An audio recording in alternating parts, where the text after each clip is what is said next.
The lights blaze like a thunderstorm inside the arena, red, white, and gold banners waving as the crowd roars with anticipation.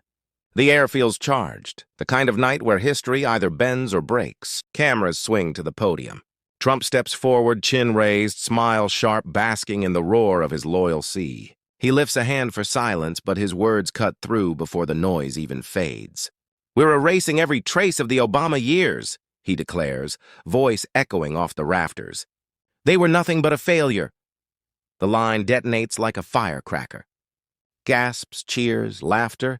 It's a storm of noise and adrenaline. Some chant his name. Others glance at their phones, stunned.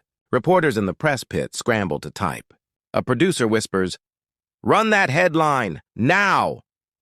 Within seconds, screens glow across the country. Trump vows to erase Obama legacy. But not everyone's cheering. Cut to a college student in Detroit staring at her laptop, whispering, "He can't mean that." Cut to a veteran in Atlanta shaking his head. Cut to an immigrant mother in Chicago clutching her phone, the memory of Obama's words about hope replaying in her mind. The screen divides, faces from every corner of America, all reacting to the same sentence. Anchors appear, eyes wide, voices trembling. "Did he really just say that?" one asks. The clip replays again and again. Hashtags ignite, Dasher Obama years, are erasing hope, Dasher legacy battle. And under the roar, a new rhythm begins, a low pulsing bass, the kind that builds before something seismic. The narrator's voice slides in, calm, deliberate, edged with gravity.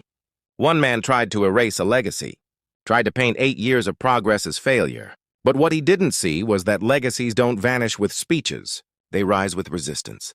And this time, silence wouldn't be submission, it would be strategy.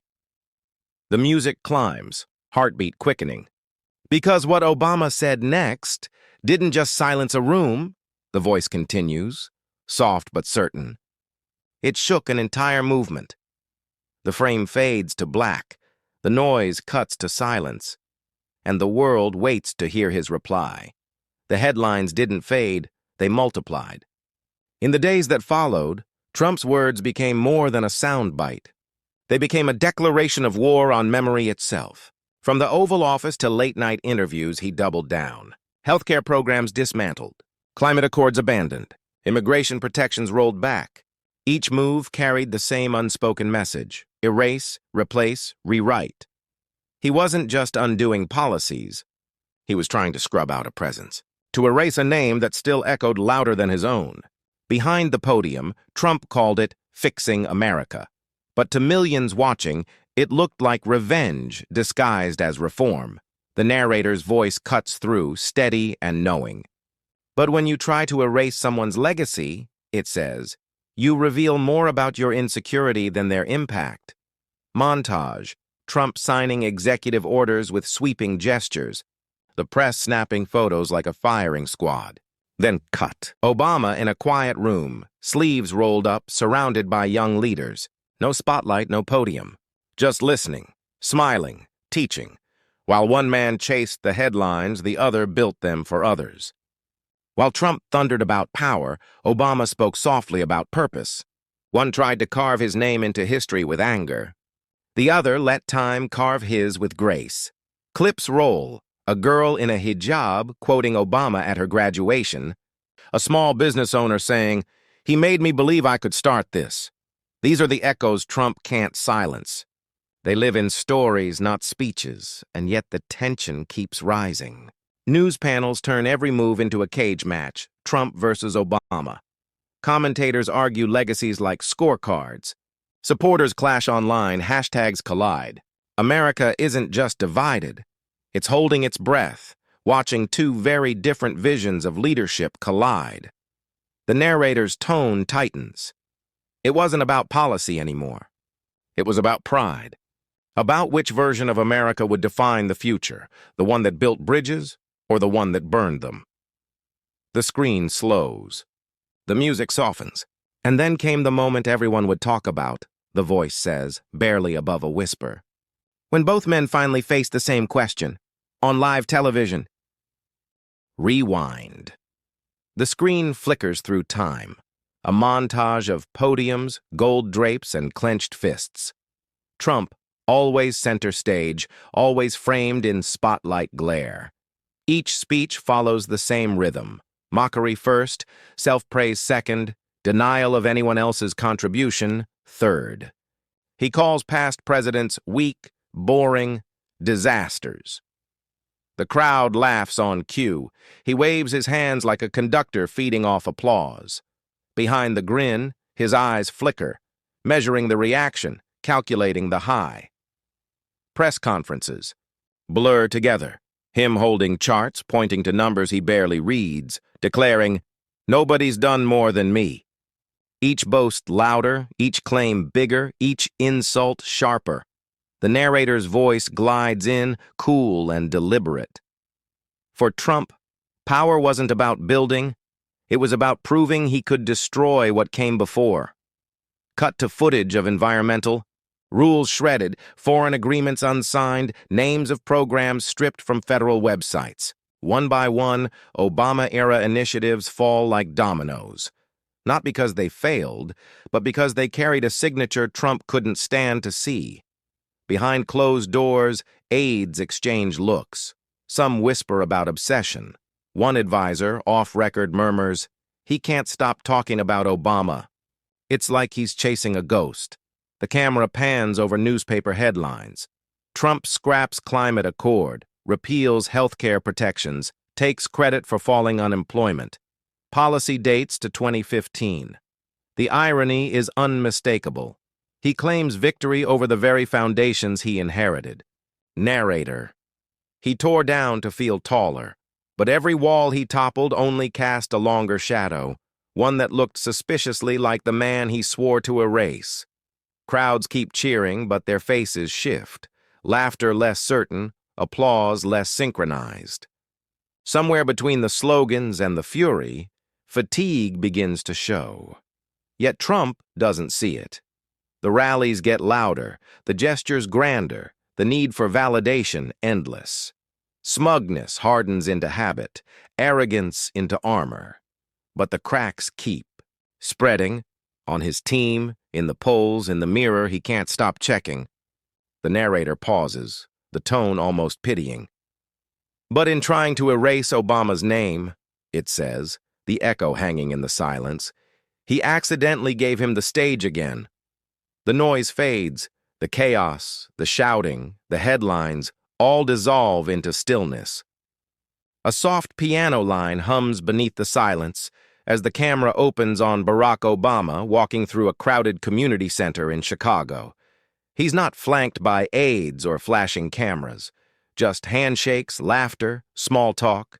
A girl in a hoodie hands him a notebook. He signs it, asks her what she wants to study. When she says public service, he smiles, that slow, genuine smile that seems to remember something deeper than words. The narrator's voice returns, steady and reflective. While others shouted for attention, Obama chose silence, the kind that speaks louder than noise. The screen fills with quiet images. Obama sitting cross-legged among students, nodding as they speak. Visiting veterans at a rehab center, listening more than talking. Strolling with Michelle through a school courtyard, their fingers brushing, a partnership made of patience and balance. Flashbacks flicker in soft focus. His farewell address, the line that still lingers in memory, the power of ordinary people to bring about extraordinary change. The crowd that night had cried, cheered, and believed him. Not because of perfection, but because he never pretended to be untouchable. Contrast slices through. Trump's bluster, all sharp edges and spotlights, fades into Obama's restraint, the quiet power of a man who doesn't need to prove he mattered. In every insult, the narrator says, he saw opportunity, not for revenge, but reflection. We see him at his desk late at night, reviewing letters from citizens, the kind of handwritten notes most politicians never read. We see him mentoring young organizers, his tone gentle but firm. You can't lead with bitterness, he tells them. You've got to lead with belief. Michelle appears beside him, her presence grounding. She steadies his moments of doubt with one look. Her calm amplifies his. Together they form a portrait of endurance, not loud, but unbreakable. Clips. Roll of Obama giving a quiet commencement speech, his voice carrying warmth, not fire. Progress isn't erased by policy, he says. It's written in people's hearts. Students rise, applauding through tears. Back in the present, he walks along a lakeshore, coat collar turned up against the wind. The world has changed. The headlines still burn. But his gaze is steady. The calm of someone who knows that history doesn't belong to the loudest, but to the lasting. The narrator softens. He didn't tweet. He didn't taunt. He didn't shout. He built in silence, trusting that time has a better memory than pride. The music swells slightly, the camera pulling back as sunlight glints off the water. The audience can feel it now, that quiet pride, that protective admiration. This isn't nostalgia, it's recognition. The dignity of a man who endures not by force, but by faith. The screen fades to black, the piano lingering on one unresolved note. And when the moment finally came to respond, the voice whispers, the sound fading into stillness. He didn't raise his voice, he raised the standard. The lights are unforgiving, every bead of sweat, every twitch of muscle magnified for millions watching. The stage glows with television polish, a semicircle of chairs, flags behind glass, cameras sweeping like hawks. The moderator's tone is neutral, but the question lands like a blade. What do you think of President Trump's claim, she asks, that your legacy has been erased? The audience stiffens. Trump sits across the stage, arms crossed, smirk painted on like armor. The crowd buzzes, half expecting a counterpunch. Obama doesn't give it. He just sits there, still patient, expression unreadable. Then a small smile flickers, almost imperceptible. The silence stretches. It's the kind that fills a room with tension, that invisible electricity right before thunder breaks. The narrator's voice slips in, low and measured. The pause felt eternal, the kind that makes everyone in the room realize something powerful is coming. Trump can't stand the quiet. He leans forward, voice dripping with mock concern. You can't erase a legacy that never existed, he jabs, grinning at his own line. Laughter ripples from his side of the room. The host tries to regain control. Let's allow President Obama to respond, but the moment already belongs to him. Obama looks up, calm, composed. His voice emerges like a slow wave, gentle, deliberate, steady. You can erase my name from policies, he begins, but you can't erase the progress of people who believed they could change something. The words hang in the air. No theatrics, no anger, just truth clear enough to echo. Murmurs ripple through the audience. A few heads nod. A quiet clap from somewhere near the back becomes several. Trump shifts in his seat, eyes narrowing. The narrator whispers, in that instant the room shifted. It wasn't just a reply, it was a reminder. Obama leans forward slightly, gaze unwavering. The cameras zoom in, the focus so tight you can almost feel his heartbeat through the lens. The crowd waits for more, sensing something deeper on the horizon. But that, the narrator says, voice tightening into a promise, was just the beginning. What he said next ended the debate. The air is thick, that rare, fragile silence when a crowd collectively realizes they're witnessing history in real time. Obama sits upright, his voice calm but edged with quiet force. The cameras zoom in. Even the lights seem to dim around him. Legacies, he says slowly, aren't written on paper. They're written in people's lives. A pause. Deliberate, surgical. Every eye in the studio is fixed on him.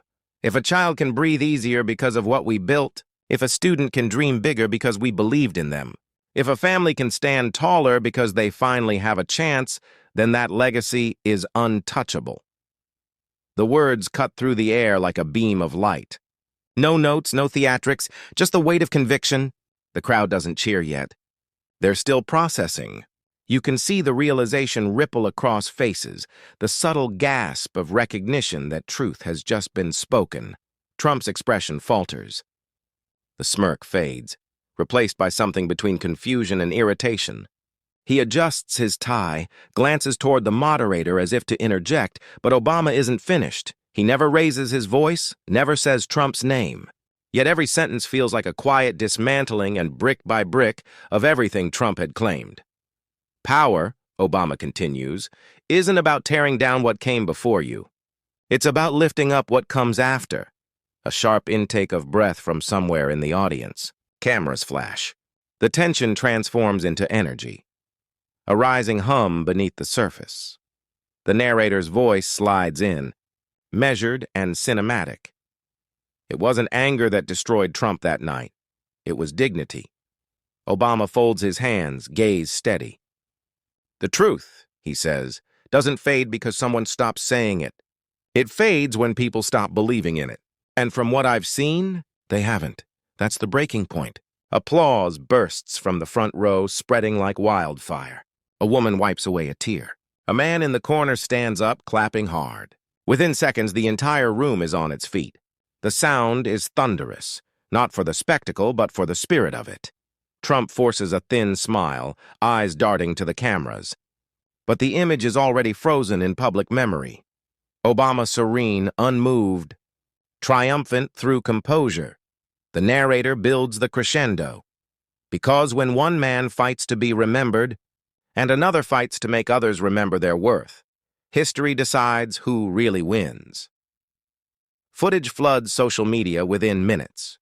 Clips are replayed, remixed, captioned.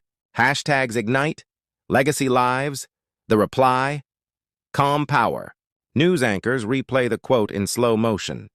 Commentators call it the moment that defined the decade. Tweets roll in, this wasn't a clapback, it was a masterclass. Trump shouted, Obama answered. That's how you destroy someone without saying their name. Within hours, the clip hits millions of views. Analysts call it the perfect reversal. The night the crowd that once mocked fell silent in respect. The narrator closes the scene with a soft, echoing gravity. And as the world reacted, what happened next proved Obama's words weren't just powerful. They were prophetic. The world wakes up buzzing. Screens glow in every time zone, news clips, commentary reels, endless reaction threads. Obama's measured words echo across every medium, every feed. Late-night hosts replay the clip with gleeful disbelief. That, one says, leaning over the desk with a grin, was the calmest obliteration ever broadcast. The audience roars. Another host adds, he didn't argue, he didn't shout. He just ended it. The crowd erupts again. Morning talk shows loop the line. Legacies aren't written on paper. As guests nod and smile, TikTok fills with stitched videos.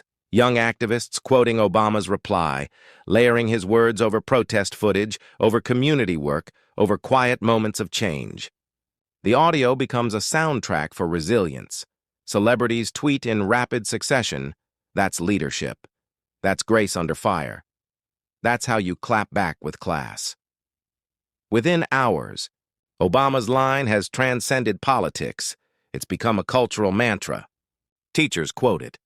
Parents share it. Students print it on posters. Meanwhile, Trump's camp scrambles. Advisors rush to cable studios, insisting the quote was taken out of context.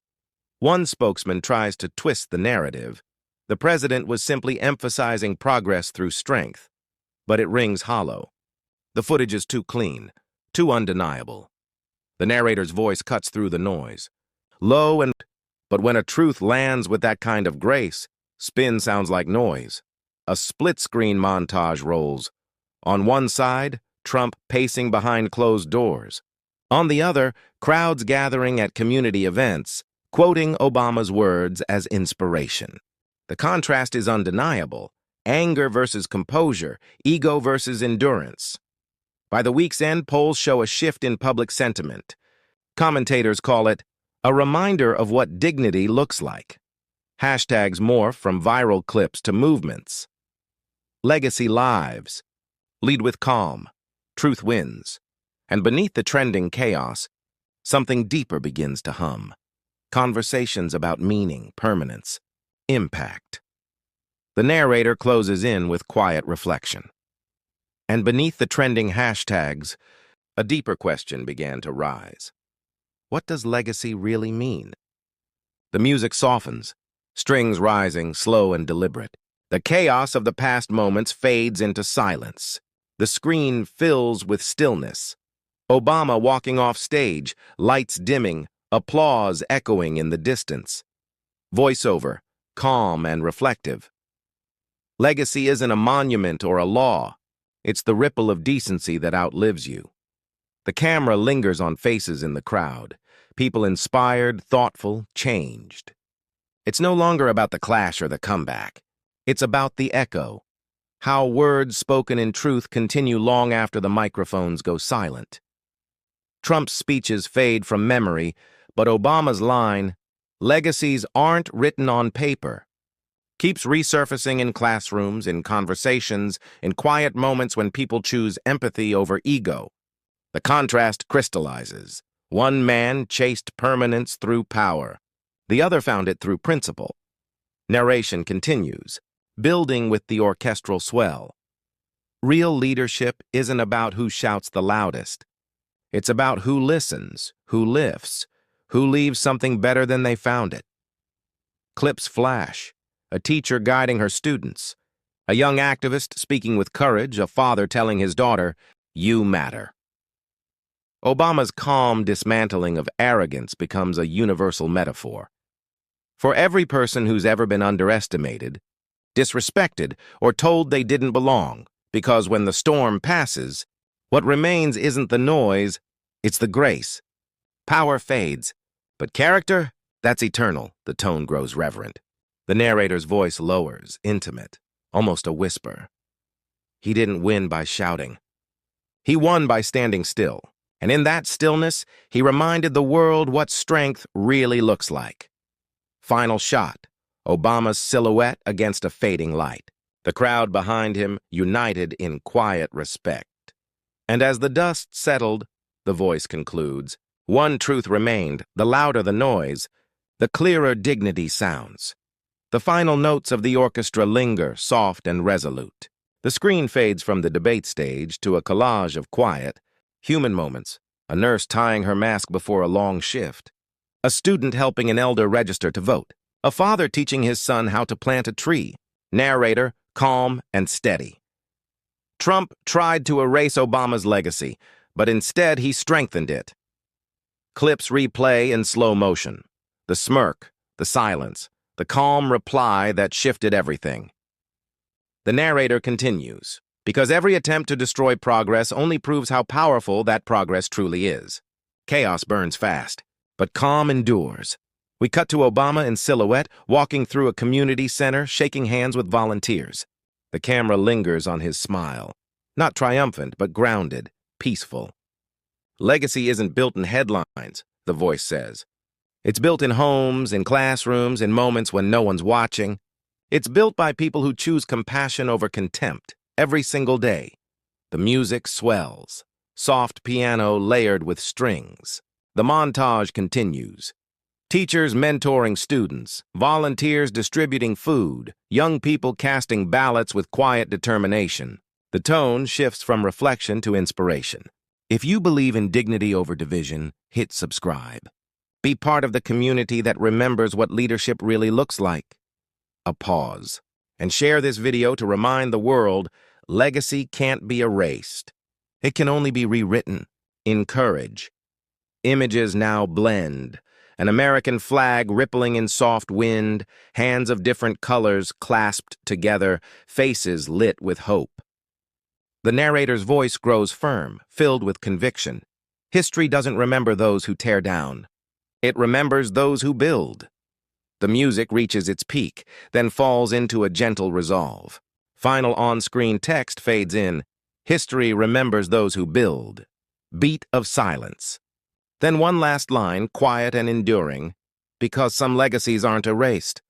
They're reborn.